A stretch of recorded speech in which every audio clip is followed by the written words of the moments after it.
जय यीशु की। मैं हूं प्रियंका डामोर और आप देख रहे हैं रेडियो वार्ता शीर्षक की हिंदी सर्विस। कलीसियाई समाचार में आप सभी का स्वागत है। कलीसियाई समाचारों में प्रमुख है, आशा की महान तीर्थ यात्रा का तीसरा दिन। एशियाई कलीसिया नेताओं ने पुरोहितों के मानसिक स्वास्थ्य पर ध्यान देने की तुरंत जरूरत पर जोर दिया। कार्डिनल तागले ने कहा, हम ईश्वर के भविष्य की ओर जा रहे हैं जहां यीशु खुद हमारा इंतजार कर रहे हैं। शीर्ष अदालत के आदेश से बेदखली का सामना कर रहे कैथोलिक गांव वालों को राहत मिली। साउथ कोरिया में वर्ल्ड यूथ डे 2027 से पहले एशियाई कार्डिनल ने उम्मीदों, चुनौतियों और मौकों पर बात की। कैथोलिक बिशप ने सरकार से अल्पसंख्यकों के अधिकारों और सम्मान को बनाए रखने की अपील की। एशिया के पहले सेंट कैथरीन लोबोर हाउस ने चैरिटी के लिए नए कमिटमेंट के साथ संरक्षक के पर्व को मनाया। दार्जिलिंग के सहायक धर्माध्यक्ष की नियुक्ति। अब जानते हैं समाचार विस्तार से।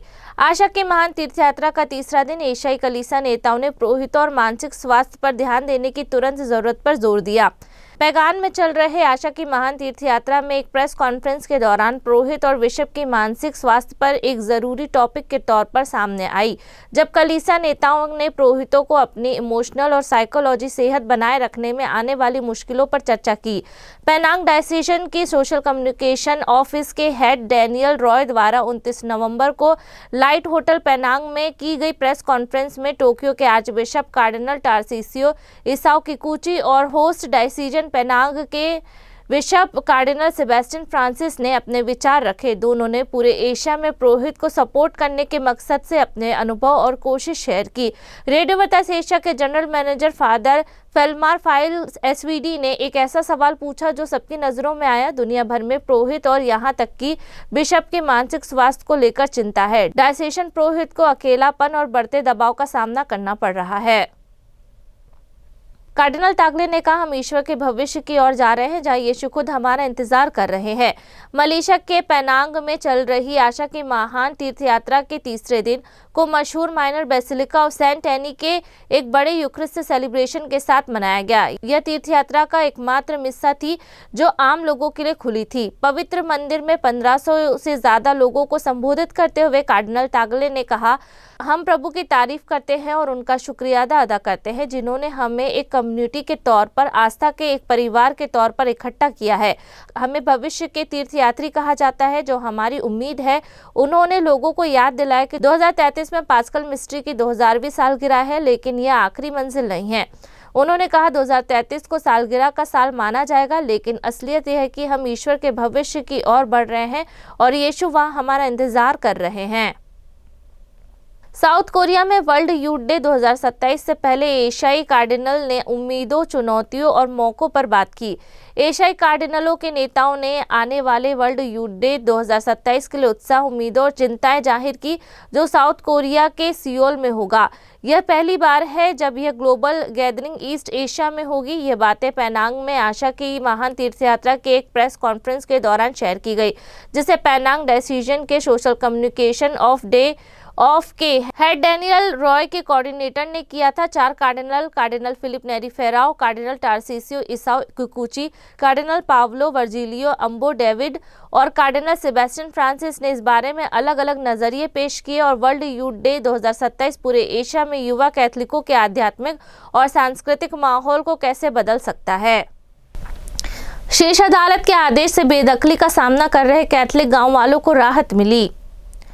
केरल राज्य की शीर्ष अदालत ने रेवेन्यू अधिकारियों को 600 से ज्यादा परिवारों, जिसमें से ज्यादातर कैथोलिक है, से जमीन का टैक्स लेना फिर से शुरू करने का निर्देश दिया है। यह आदेश एक मुस्लिम चैरिटेबल संस्था के मालिकाना हक के दावों पर विवाद के कारण लगभग 4 साल से रुके हुए टैक्स कलेक्शन के बाद दिया गया है। केरल हाईकोर्ट ने 26 नवंबर को राज्य के रेवेन्यू डिपार्टमेंट को अंतरिम उपाय के तौर पर एर्नाकुलम जिले के एक तटीय गांव मुनबंग के निवासियों से टैक्स लेने का आदेश दिया। यह निर्देश 10 अक्टूबर को एक डिवीजन बेंच के उस फैसले के बाद आया है जिसमें केरल वक्फ बोर्ड के गांव की जमीन के बड़े हिस्से पर दावों को खारिज कर दिया गया। केरल वक्फ बोर्ड मुस्लिम चैरिटेबल कामों के लिए दान की गई जमीनों का मैनेजमेंट करता है। विवादित जमीन पर बने वेलांकनी मठ चर्च के पल्ली पुरोहित फादर एंटनी जेवियर ने कहा, यह कोर्ट का आदेश न्याय के लिए हमारी लड़ाई में एक बड़ा टर्निंग पॉइंट है। कई प्रभावित परिवार, जिसमें ज्यादातर कैथोलिक है लेकिन हिंदू भी शामिल हैं। कैथलिक बिशप ने सरकार से अल्पसंख्यकों के अधिकारों और सम्मान को बनाए रखने की अपील की। भारत में कैथलिक बिशप ने संविधान दिवस का इस्तेमाल केंद्र सरकार से अल्पसंख्यक और हाशिए पर पड़े समुदायों के अधिकारों और सम्मान की रक्षा करने की अपील करने के लिए किया है। भारत हर साल 26 नवंबर को संविधान दिवस मनाता है, जो 1949 में अपना संविधान अपनाने की याद में मनाया जाता है। यह एक ऐतिहासिक कदम था जिसने देश को एक गुलाम इलाके से एक आज़ाद लोकतांत्रिक गणराज्य में बदल दिया। 26 नवंबर को जारी एक बयान में भारत के कैथलिक बिशप कॉन्फ्रेंस ने कहा कि संविधान बनाने वालों ने न्याय, बराबरी और भाईचारे पर बने देश की कल्पना की थी। ये मूल्य आज भी हमारे रास्ते को रोशन करते हैं। बिशप ने कहा, संविधान एक अलग अलग तरह के और कई लोग वाले समाज की उम्मीद जगाता है, जो हर नागरिकों को, चाहे उसका धर्म, जाति या बैकग्राउंड कुछ भी हो, सम्मान, अधिकार और बराबर मौकों का वादा करता है। उन्होंने जोर देकर कहा कि इन गारंटी को खासकर धार्मिक, अल्पसंख्यक और कमजोर ग्रुप के लिए महत्व दिया जाना चाहिए और सच में अमल में लाया जाना चाहिए। एशिया के पहले सेंट कैथरीन लोबोर हाउस ने चैरिटी के लिए नए कमिटमेंट के साथ संरक्षण के पर्व को मनाया। उड़ीसा के कंधमाल के रायकिया में सेंट कैथरीन हाउस, जिसे सेंट कैथरीन लोबोर की विरासत को समर्पित एशिया की पहली जगह माना जाता है, ने सेंट कैथरीन लोबोर के सालाना पर्व को प्रार्थना, सोच विचार और कम्युनिटी के साथ मिलकर मनाया। 28 नवंबर को हुए इस सेलिब्रेशन में धार्मिक सिस्टर, साम लोग, मिरेकल मेडल के भक्त और लोकल कम्युनिटी के लोग सेंट कैथरीन लोबोर के जीवन और मिशन को सम्मान देने के लिए इकट्ठा हुए, जो चैरिटी की विनम्र बेटी थी, जिसके सामने धन्य कुंवारी मरियम 1830 में प्रकट हुई थी और उन्होंने मिरेकल मेडल के डिजाइन को प्रचार का काम सौंपा था। इस मौके पर लगभग 500 लोग इकट्ठा हुए। दार्जिलिंग के सहायक धर्माध्यक्ष की नियुक्ति। पॉप ने दार्जिलिंग धर्म प्रांत के पुरोहित एडवर्ड बेरोटो को उसकी धर्म प्रांत का सहायक धर्माध्यक्ष नियुक्त किया है। पॉप लियो ने शनिवार 29 नवंबर को दार्जिलिंग धर्म प्रांत के पुरोहित एडवर्ड बेरोटो को उसकी धर्म प्रांत का सहायक धर्माध्यक्ष नियुक्त किया है। अब तक वे दिव्यवाणी पास्टरल सेंटर के डायरेक्टर थे। नवनियुक्त सहायक धर्माध्यक्ष एडवर्ड बेरोटो का जन्म 5 जनवरी 1965 को मैंगलोर धर्म प्रांत के निरंकन में हुआ था। उन्होंने कोलकाता में मॉर्निंग स्टार रीजनल सेमिनरी में दर्शन शास्त्र और ईश शास्त्र की पढ़ाई की। उन्होंने पुणे में दर्शन शास्त्र और ईश शास्त्र ज्ञान दीपा संस्था से दर्शन शास्त्र में मास्टर डिग्री और बेंगलोर में संत पेट्रुस धर्माध्यक्ष संस्था से कैनन लॉ में लाइसेंस हासिल किया। उनका 25 मार्च 1993 को दार्जिलिंग धर्म प्रांत के लिए पुरोहिताभिषेक किया गया था। इसी के साथ कलीसिया समाचार समाप्त हुए। अगली बार फिर मुलाकात होगी नई खबरों के साथ। नमस्कार। रेडियो वेरितास एशिया आपके लिए लेकर आए हैं RVA mobile app. RVA mobile app पर हमारे विभिन्न प्रकार के कार्यक्रमों का लाभ लें,